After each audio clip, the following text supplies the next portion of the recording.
Hi, this is Rob Anspach, and I am with Steve Sims, the CEO and founder of the Bluefish. And if anybody is out there that really wants to create a concierge service, this is the man to listen to. And as we go through this interview, you're going to learn some things, hopefully, and I think you're going to understand why Ugly sells, and we're going to get into that. But welcome, Steve, and I'm glad that you could be here. Thank you. I'm honoured and proud that you even took an interest in little old me.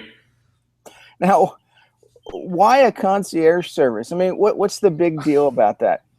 Jeepers. Well, I just heard your intro, and if anyone came up to me and says, "Hey, I want to start a concierge service, what advice do you have?" I'd say, "Well, it's easy. Don't."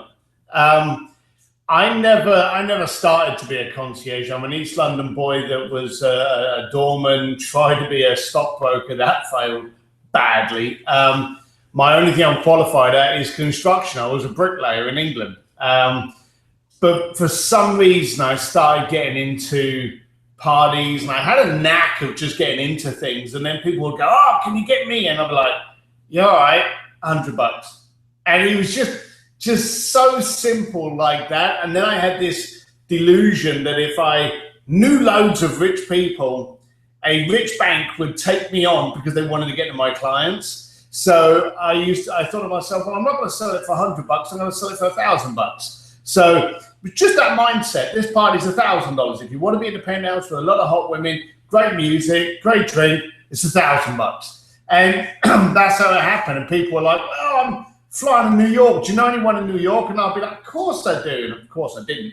And then I'd get home and try and work out how the hell to pull it off. And then 18 years later, still pretty much the same thing, trying to work out how to pull it off each day. But the good thing is we've done so many things now, our credibility tends to open up those doors pretty fast now. So nothing's really changed. No, but you touched on something, and that's credibility. And without credibility, I don't think people would shell out the money they're shelling out to be a part of what you're doing. No, absolutely not. You've only got one thing in this world, your word. Every scam artist in the planet still has a fantastic looking website, still has a lot of shit on the bottom saying, "as seen in the Wall Street Journal." These websites can go up in half an hour and give you the impression that they're credible, and then you've got to look for substance, and that's usually the downfall. If you're doing your due diligence, a lot of people just look at a pretty website and go, "Wow, look at that pretty website, they must be brilliant." But with us, we don't have a brilliant website, and we are very credible because we do what we say we're going to do. We get interest from fine folks like you that go, "Hey, these guys are weird. They're a bit kind of like off the edge. They're definitely under the radar, but they do this in the Vatican. They do this in Moscow. They do this in the penthouse." We've been able to do enough that when someone does look under the cover and try to see if there's actually any meat to that, to those bones, they actually do find there's a lot of credibility and substance there. And quite simply, that's the only thing you've got. And as the don't get me on my soapbox, but as the web world gets bigger and more vast, and this element of instant gratification, I do think we're going to see a full circle, and people are going to go, "Well, yeah, that looks pretty. Everyone's site looks pretty. Everyone says that. What have you got that's different? How can you stand out?" And I think that's where we shine. One of my biggest quotes that I tell people is money is the byproduct of trust creation. And you've taken that trust creation to a whole different level, because now people are shelling out thousands to be part of this symbol of trust that you've developed. And it's I go to your website, I'm like, wow, adventure and glory, and and I think it's things that are out of the realm of the average person, but if they would take a few steps or even model what you're doing, they could actually implement some of these steps that you're doing to get people to say, "You know what? We can get you over to Italy. We can get you to the Vatican." It's all about trust.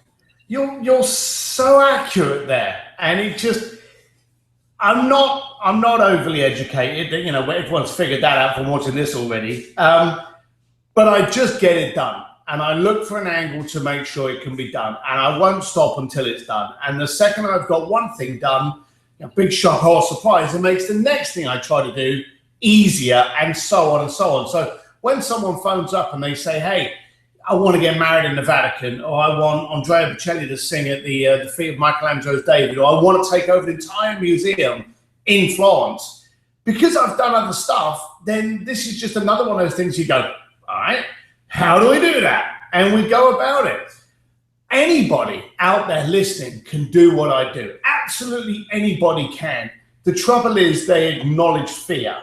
And if you don't acknowledge that you can't do something, guess what the byproduct of that is? And that's where I'm successful. So your statement is absolutely correct. I'm hoping that people can look at what I do, look at how I do it, get it ugly. I know you said you were going to get into that, and just utilize that, actually do it, because you'll be stunned to see what you can actually achieve.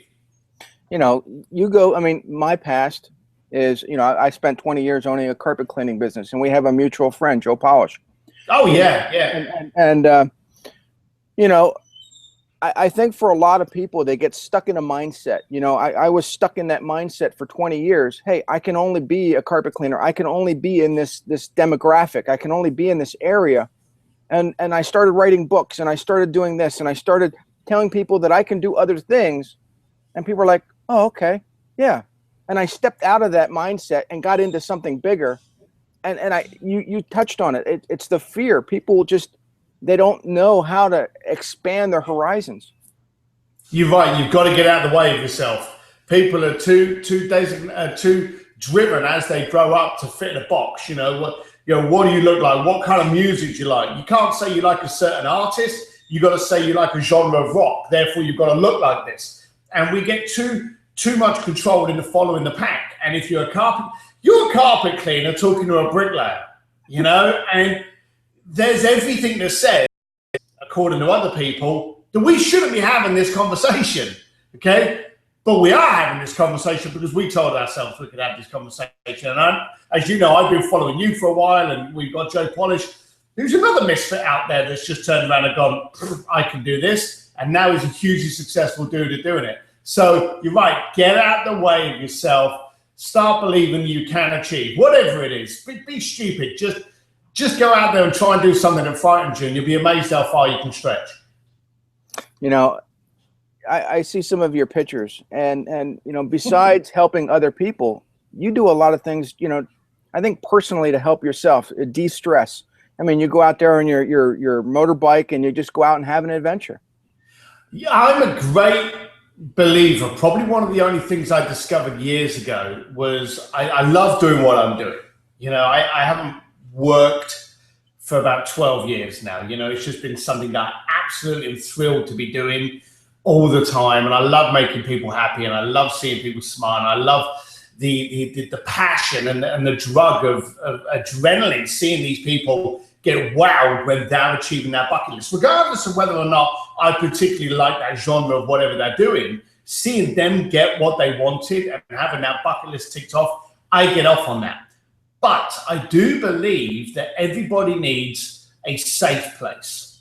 And I believe everyone needs to be able to retreat to that safe place. And I know people that run, and when they jog, all of a sudden this euphoria comes in, all of a sudden they end up in another place, and people get it in meditation. I get it by screaming a dirt bike through the Mojave Canyon.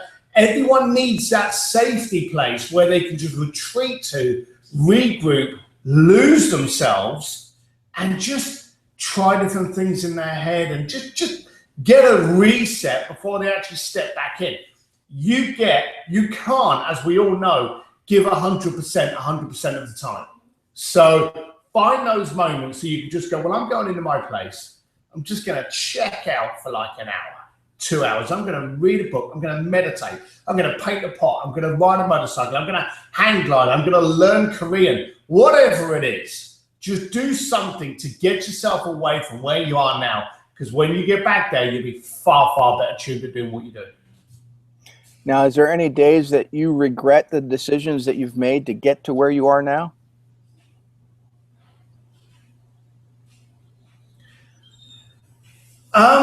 How the hell could I regret being where I am? You know, I get to spend other people's money and enjoy it along the way. Have I made mistakes which I got hurt on? Yes. Do I wish that I never made those mistakes? I've actually had that deep philosophy before. It's the mistake and learning from that mistake that teaches you and educates you, well, I'm not going to do that anymore. So I've often thought to myself along the way, had I been successful doing that, would I have stayed there, and therefore would I not be sitting here talking to you from Los Angeles and enjoying life? So there are lots of things that have happened in my life which I wish I hadn't have had the pain that went along with that education. But had I not had that pain of, you know, nearly going broke more than once, having events cost me more money than I was pricing out, all of those things are education.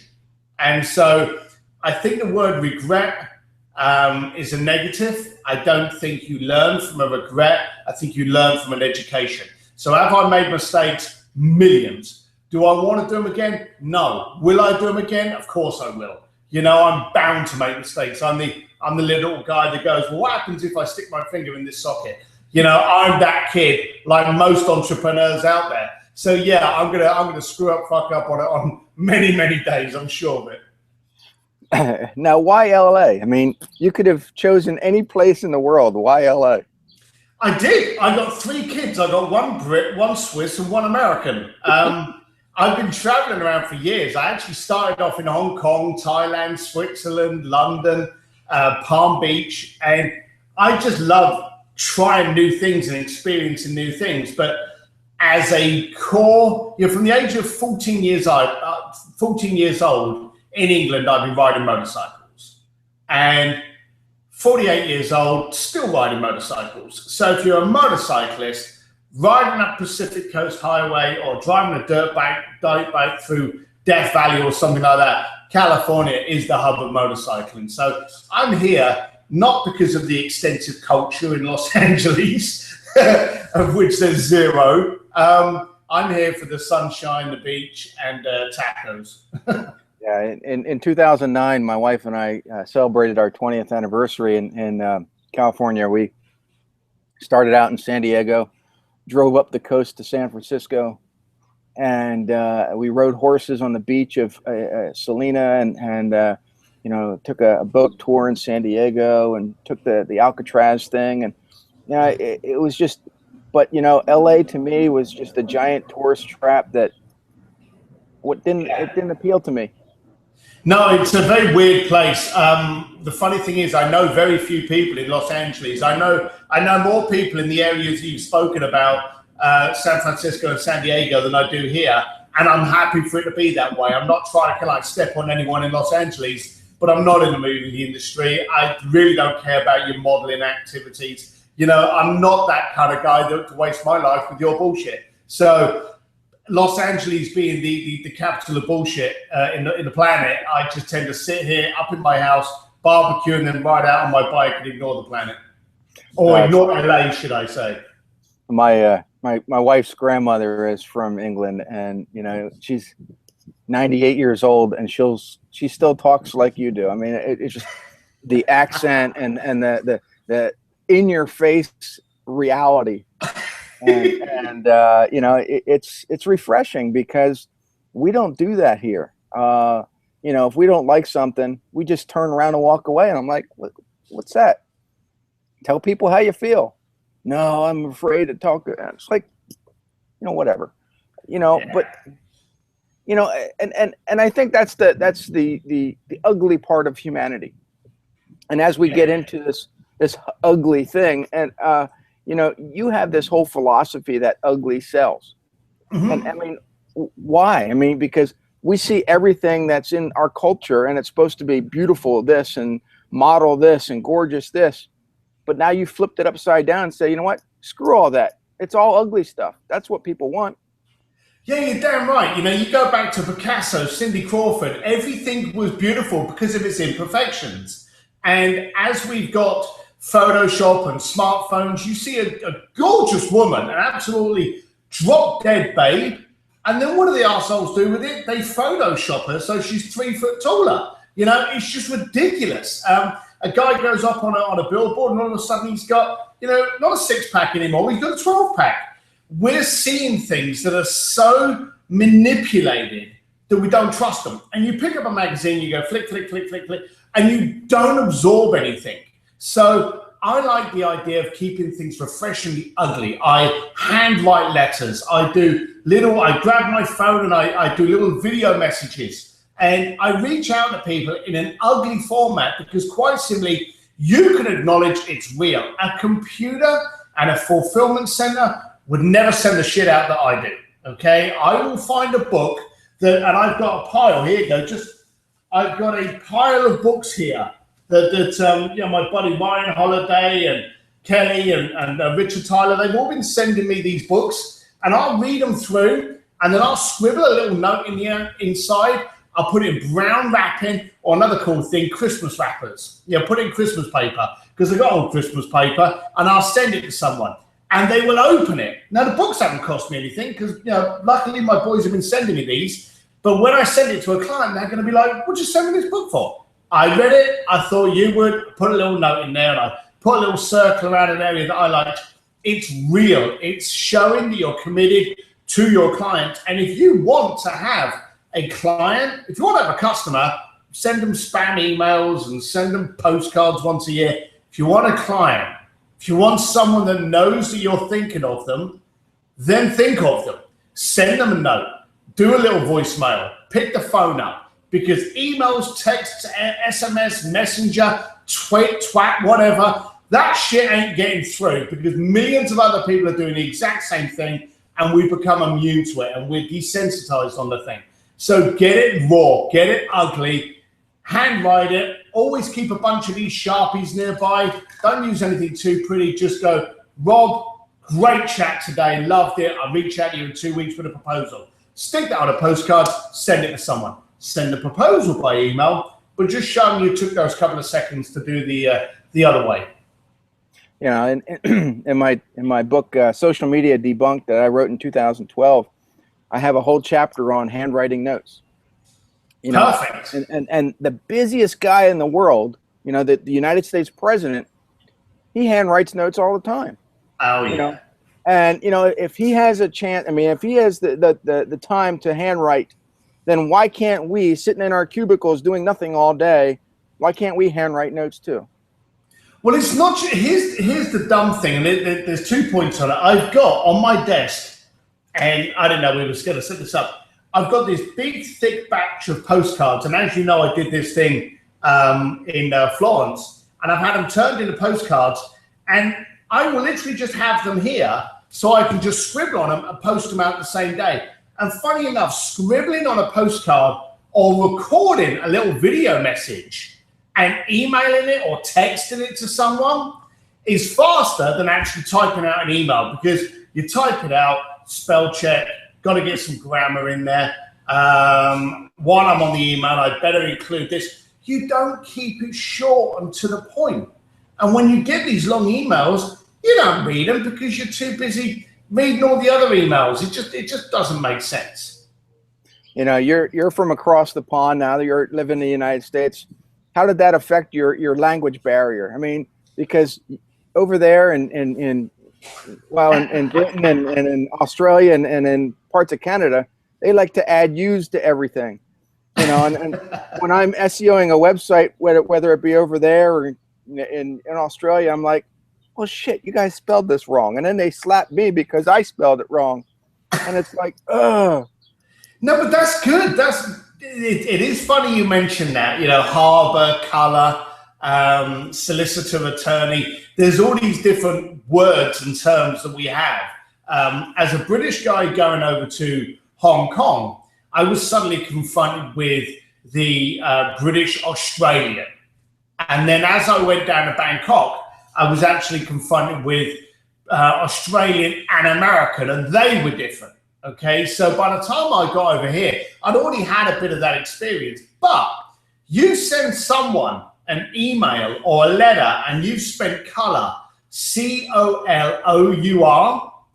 and they turn around and go, well, that's not right. Or check, you know, you get a check in the post, CHECK, we bung a Q in there, okay? So you get it, and you're like, well, what's it? You know it's a real person that's sent. And then when you speak to that person, or you've heard them on the little video message that they've sent, you realize that they're English, and that's a quirk of doing a relationship or having a relationship with that person. It's your personal brand. And again, quite simply, as we've said it, I could correct it so that it's American, but then don't I lose that little bit of identity and that little bit of difference, which is what we all want in business? You know, my biggest shock, you know, going from, you know, spending 20 years in the carpet cleaning industry in my little town of Lancaster, Pennsylvania, you know, I only had to deal with one time zone, one currency. Now I'm this author, and I go out and speak and help everybody, and you know, now I got to worry about time zones. I got to worry about currency. I'm like, this is freaking insane. You know, and you're everywhere too. I mean, how do you cope with it? Yeah, as my granddad usually says, that's rich person's problems. You know, no one gives a shit with you moaning about that. Oh, I've got to fly to Florence tomorrow. Woe is me. Like, shut up. So, you know, it's a situation. I can pack for a week-long trip now in about 10 minutes flat. So you get used to it, and it's just one of those things. So, you know, get an iPhone. It corrects the phone at the time wherever you are. It's not a problem. It's just one of those things you got to overcome.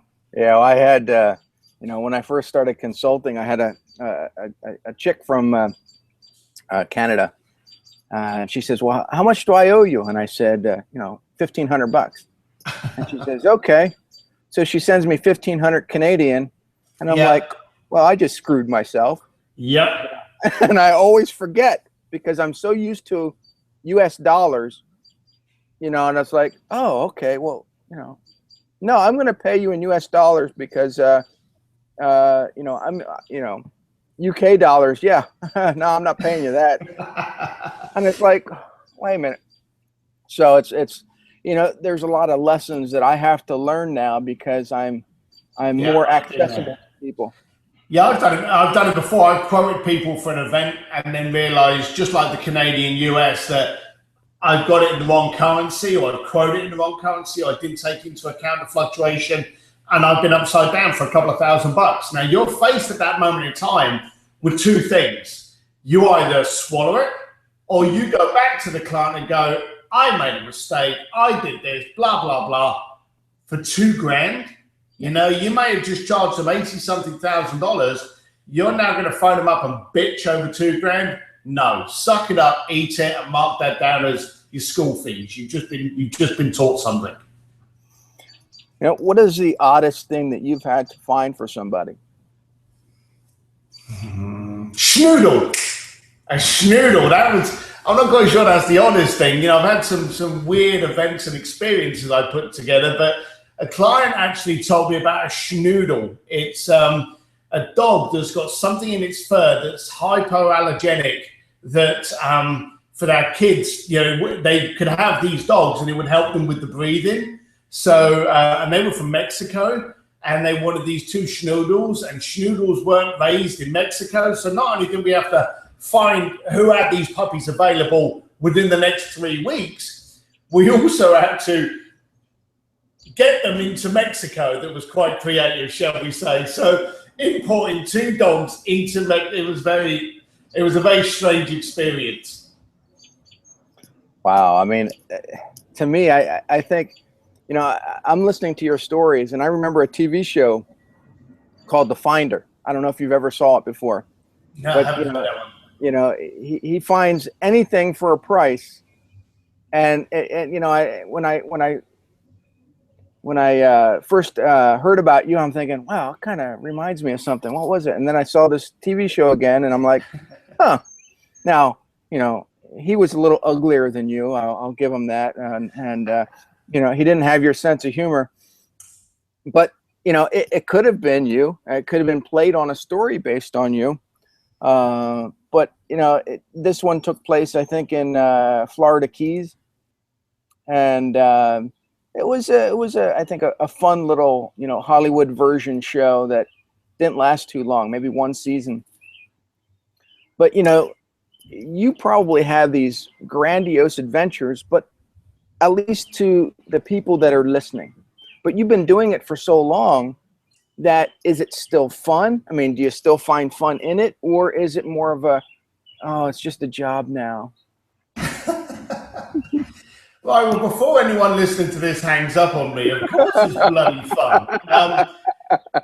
Last year I was in Italy for a client, and I had a client contact me because he wanted to do something in Florence, and he wanted to go to an exclusive restaurant in Florence. Now, in New York, Singapore, Hong Kong, London, all these areas, they have these exclusive restaurants, these members-only clubs. That doesn't exist in Florence. If you want a table for two in Florence, you'll reserve the table for two, but don't be surprised if you've just got 2 seats on a table for 24. It's farm style, it's family style. That's the beauty of Florence, one of my favorite places. This guy had a perception of what he wanted. So we actually, and I showed you on the postcard, we actually took over, I don't know if you can see this, we took over the Accademia, which is the gallery that houses Michelangelo's David, and put a table of 6 at the bottom of the feed. That's not Photoshop. That's actually from my iPhone. And we created this exclusive restaurant for him.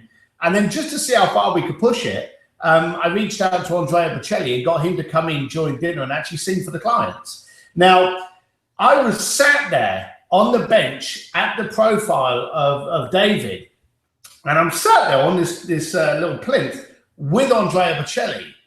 And I suddenly got goosebumps. And I said to him, I said, I feel like a little kid. I can't believe what I've just done. And I get really into it.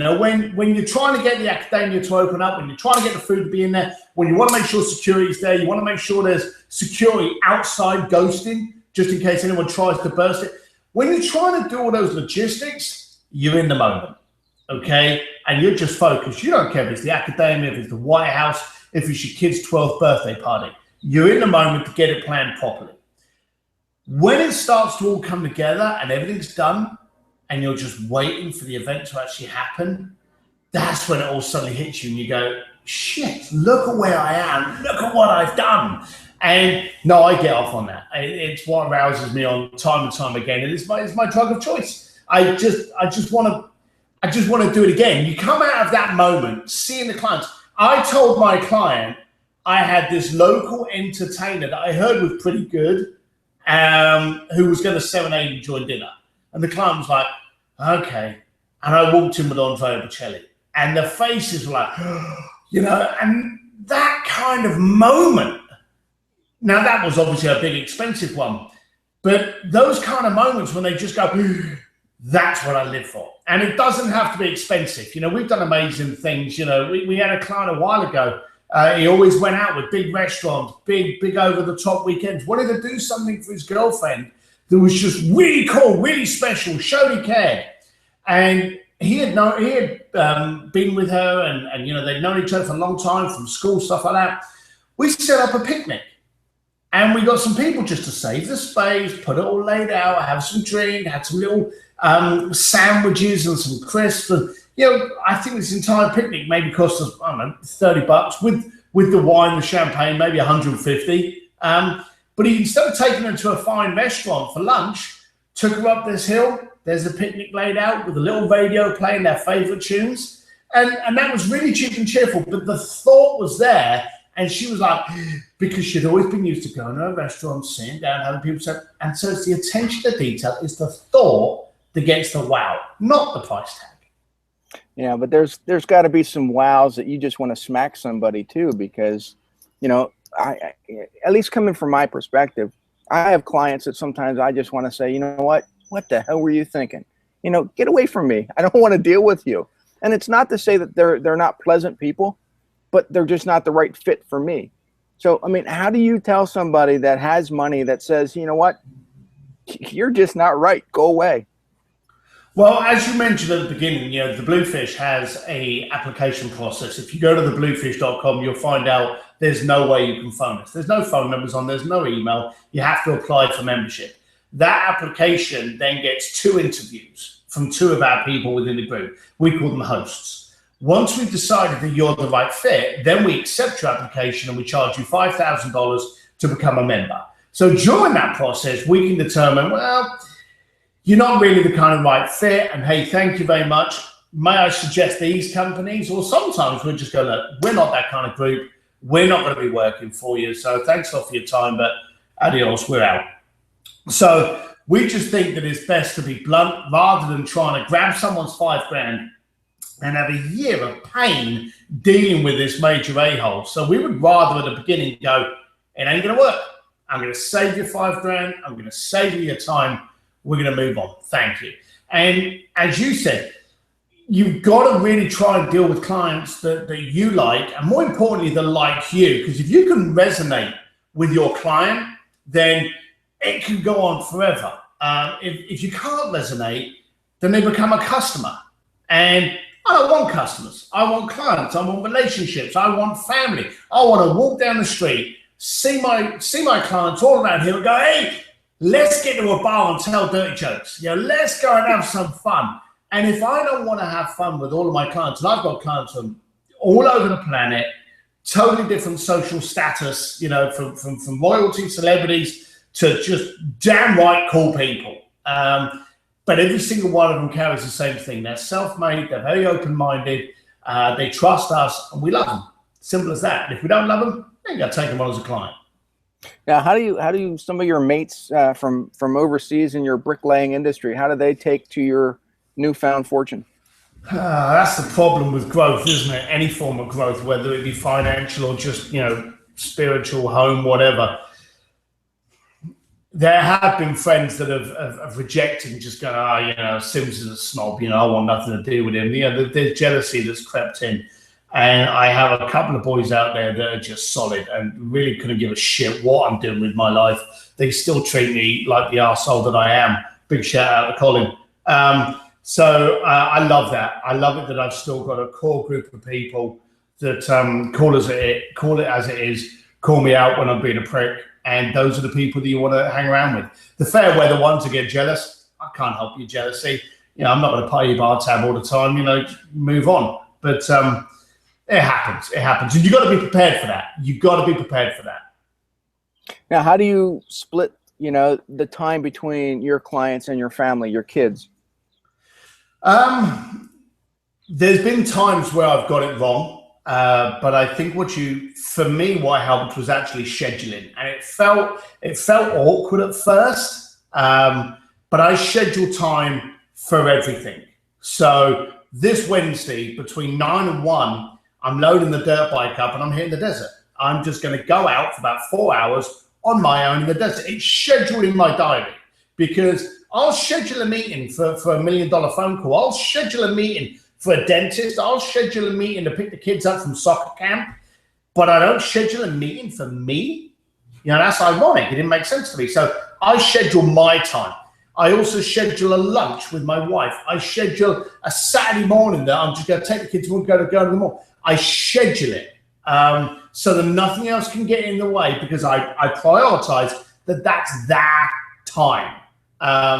And that's really helped me, knowing that I'm not going to answer the phone call between 8 o'clock and Monday. There's all those moments that I do actually formulate. If it's not scheduled in here, it's not happening. I rarely pick up the phone. I mean, I haven't answered my own phone probably for years. And I know that there's a lot of proponents out there. So, you ought to answer your phones. But my time is very valuable. And I know that if I answer someone's phone, I'm going to be on the phone for an hour, chatting with them, giving them free advice. And how do you deal with that? Well, for a start, I never answer a phone number that I don't recognize. That's the first thing. If I've got people that phone up and they're in my system and it's going to come up saying, Rob, I'm going to answer the phone if I've got that time. I don't find it disrespectful to phone you up and to leave a message and then you'll get back to me with a time that works for you. Okay, I don't find that disrespectful. In fact, I find that a sign of the times when I'm dealing with busy people. If I phoned you up 10 times a day and you pick your phone up, then you're obviously not busy, you're obviously not successful, and maybe I shouldn't be bloody calling you because you can't teach me shit. So I find it very respectful to just not answer the phone, let it go through the voicemail, I will text someone and go, hey, I saw you called, but I'm in a meeting. Can I call you back tomorrow? Are we okay for Wednesday? Is there a time this week that we could schedule a time so that I can be in a place where I can focus on this? I find that all very respectful, and I get that with me. So if a client phones up and something's going on with the client at the time, then I can quickly answer the phone and say, hey, is everything okay? Yeah, I just wanted to talk to you about something. Okay, I really want to have this conversation with you, but I'm actually with someone at the moment. I just wanted to make sure everything was running smoothly. Can I reach out to you Monday and we'll schedule a time? That's fine, Steve. And that I think works. Yeah. Now, how do you take this whole social media, with your companies? Because, I mean, you deal with a lot of people that probably value their privacy. So how do you encompass social media? Because sometimes you really want to tell somebody that you did something, but you can't because of maybe a non-disclosure, because of their concerns, their privacy. Yeah, there's a lot of times I can't, I don't, and I don't want to. Socially, sometimes I'll be flying somewhere and I'll just put in there, hey, I'm flying into New York, or you've seen them, and I'll put the pictures. There's a lot of pictures I can't put up. And that's fine. And then there'll be other pictures. They'll be, oh, yeah, I remember when I did this a couple of years ago. I'm going to shove that up there. So I find it's a great little nudge for my community. I never put a client's face up there unless it's a client that did it himself. If a client goes and posts a picture of going, hey, Bluefish got me into the Ferrari pits in Monaco, then we'll make a little note going, hey, I'm glad you had a good time. But we're not just going to go and take someone that's just spent 20 grand with us and utilize their pictures and that good time to blast all over our Facebook. We're not in it for that. And I hope anyone, and I hope you have, when we do post things, 9 times out of 10, we're taking the piss out of ourselves. And we'll often put somebody up there and go, can you really believe this? Someone sent me a picture the other day of a Louis Vuitton gas mask. And I just thought, I don't mind getting someone a limited edition Louis Vuitton handbag or something, but a freaking Louis Vuitton gas mask, that's just ridiculous. So we just took the piss out of it, as it should be. I think the one picture that I saw of you and Joe Polish, you were holding this little purse. Like, I don't know if it was diamond encrusted. I don't know what if it was, but the price was like 60,000 or something. I'm like, for what? My kid has something like that, and it didn't cost me that much. You have those things. I do know the bag you were talking about, and it was just over 40 grand. It was actually a Louis Vuitton bag. But we had a client contact once, and if any of you out there, or any of the guys out there, you may not be aware of this, but there's a Hermes bag called a Birkin handbag.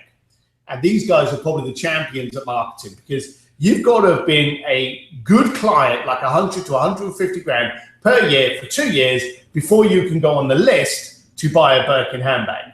And then after about a year, still paying that amount of money, they'll offer you a certain amount of colors. And once you bought those colors, then they'll give you one of the rare skin options. Basically, you've got to wait 10 years before you get the bag you want, okay? So we had this client of ours in the Middle East that contacted us, and they said, right, I need 16 in white. 16. So I went, okay, how long have I got? And she said, I'd like them at the end of the month. So we had to find 16. Now, here's where you think to yourself, okay, 16 bags that normally take a wait list of about 4 years. Once you accept it as a client, you can only buy 2 at a time. You're not allowed to buy multiples. They're very strict about that. So how do I get 16? So then she turns around and she says, well, one of the people that's getting this bag is very special, and it needs to be a crocodile. So the other ones had to be plain white. This one had to be crocodile white because of the social status of that person. And so we had to find 15 normal bags and then an even rarer one just for this other person. We pulled it off, but you should have seen me go down UPS with all of these bags, and the insurance on these were just insane. But we did it, and it was fun. Is there any ones that you've maybe flubbed or couldn't get to the person in time?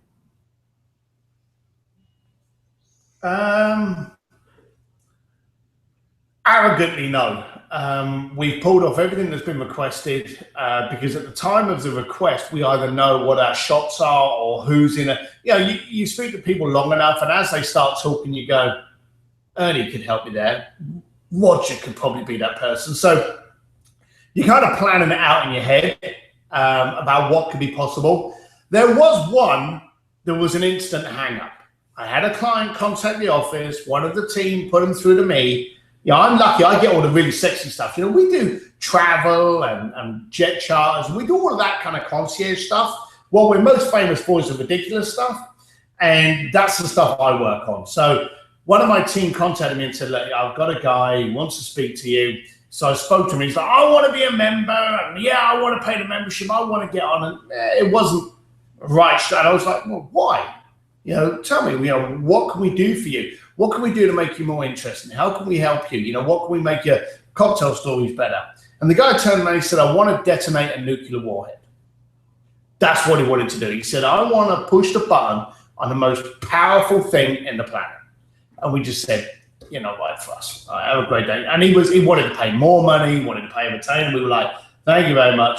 You obviously need to get a doctor. You need help. Click. Just hang up. So that was it. So we did turn him down.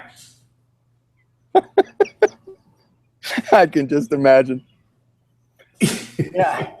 But, your connections, your Rolodex has got to be enormous for you to pull off some of these, miracles, I guess what people would probably call them if they're experiencing it for the first time.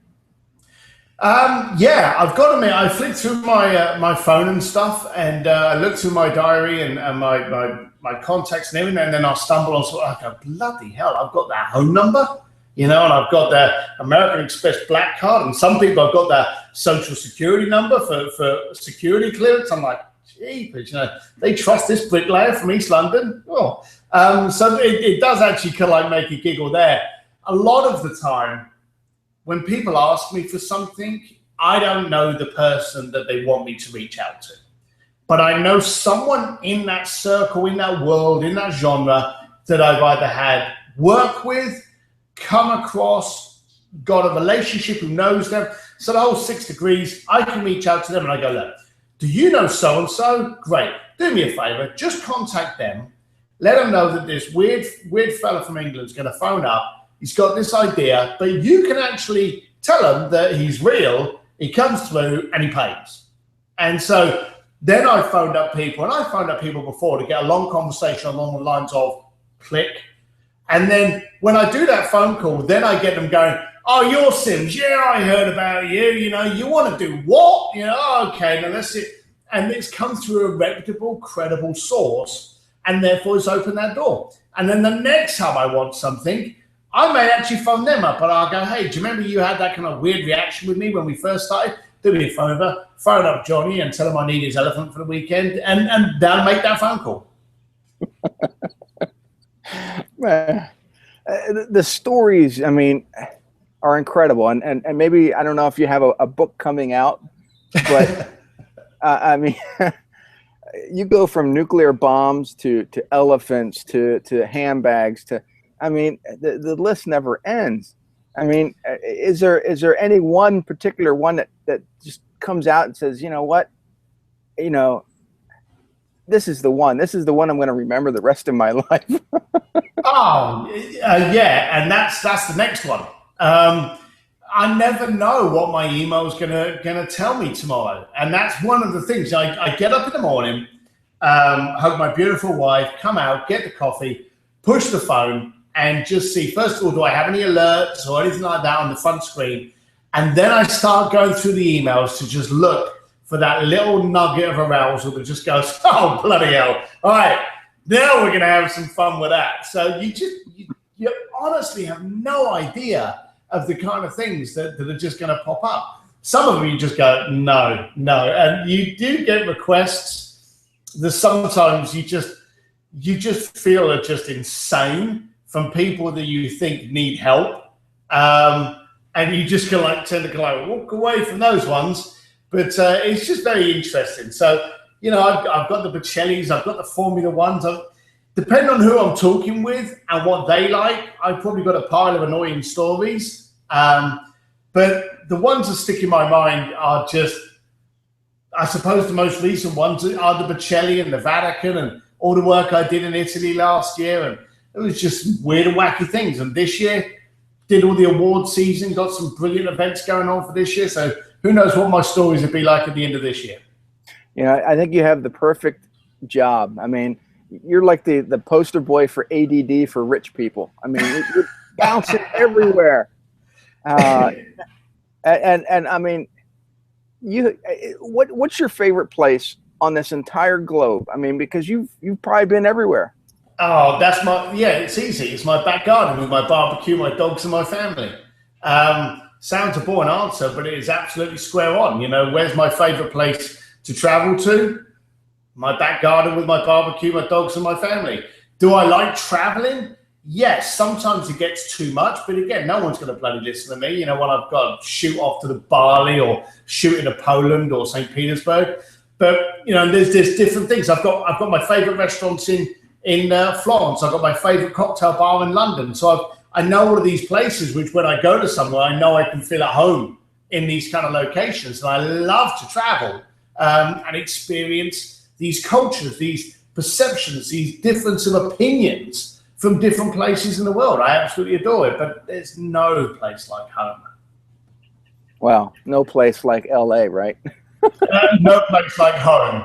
LA, yeah, I live up in the hills. I see more deers and coyotes, and I trust more coyotes than I do people in LA. So there you go. I'm going to get kicked out of Los Angeles soon, I'm sure. But yeah, I'm not on the board of tourism for Los Angeles. That's for sure.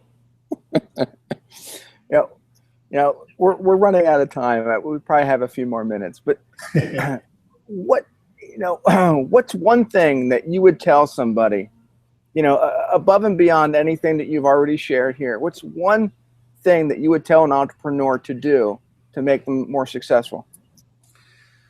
Don't listen to yourself. Everyone is so frightened, and there's every reason in the world that validates why you're going to fail and validates why you're not going to be successful. And there's so many people out there far more intelligent than you and better looking that tried it and they failed. But that doesn't mean that you can't. So get out of the way of yourself and just freaking do it. My old pappy used to say, no one ever drowned by falling in water. They drowned by staying there. And you're now listening to a thick as shit British biker that travels around the world doing some amazing shit and gets paid for it. So I'm sure you've got a couple more brain cells than me, therefore there's no reason why you can't. Now, how do they get a hold of you, Steve? You know, I know you don't take phone calls, but, you know, what's the websites that they can go to find you? Well, we've got two. There's one, thebluefish.com, which is where they can kind of like see our media or subscribe to our newsletters and learn about really flamboyant ways to spend money. And then I've got another website called UglySims.com. And that's my marketing. That's where I rant and I personally give out my opinion on, you know, live marketing, SEO, outsourcing. So it's just really where I just get on my little pedestal and go, fucking hell, this is amazing. What the shit we're doing this for? And I just rant and I do little videos and stuff. So if you're interested in expanding or getting an opinion from a quirky Brit, UglySims.com. If you've got a bucket of cash, you really want to do something cool this weekend, thebluefish.com. You know, that was brilliant. And I appreciate everything that you've done here. I appreciate, you know, the stories that you've told. I mean, this was just exciting and it was just fun. And, you know, I hope that anybody that was watching this will reach out to Steve, you know, and you know, one of the things that I think Steve wants on his bucket list is a gorgeous head of hair like mine. But just, you know, have fun. I mean, and that's the whole thing about being an entrepreneur, is doing what you love to do. So, you know, reach out to Steve, just say hi. I really love this interview. You know, I you know, and you can throw out some explicitives, you know, and say F this and F, because he'll appreciate that. He's a bricklayer. I will, if I demand it. But, you know, anybody who's watching, you know, thank you for joining, and I'll talk to you soon. Thank you.